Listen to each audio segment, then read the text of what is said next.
একদিন কি হলো, একটা বাচ্চা ছেলে মার জন্য দোকান থেকে দুধ এনে তারপরে মার হাতে দিল। তারপরে টাকা বাঁচলো, মাকে দিতে চাইলো, তারপরে মা বললো লাগবে না, তুমি রেখে দাও। তারপরে ছেলেটা টাকা দিকে দেখে খুশি হলো, ভাবলো বাহ আজকে আমি চকলেট খাবো।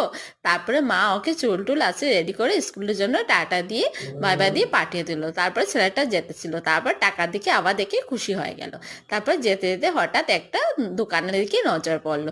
দেখলো দোকানে বিভিন্ন ধরনের চকলেট আছে। তারপরে আঙ্কেলকে বললো গিয়ে, আঙ্কেল আমাকে এগুলা চকলেট দাও না সবটা। তারপরে আঙ্কেল দেখে বললো এই টাকা দিয়ে সবগুলা চকলেট হবে না। তারপরে ছেলেটা যেতেছিল, তারপরে আঙ্কেলটা মনে খারাপ লাগছিল, এরকম বাচ্চা ছেলেটা মনে হয় রাগ করে গেছে। তারপরে ডাকলো বাবা এদিকে আসো তো। তারপরে ছেলেটা বললো কি আঙ্কেল, বলে আসো তোমাকে আমি চকলেট দিচ্ছি।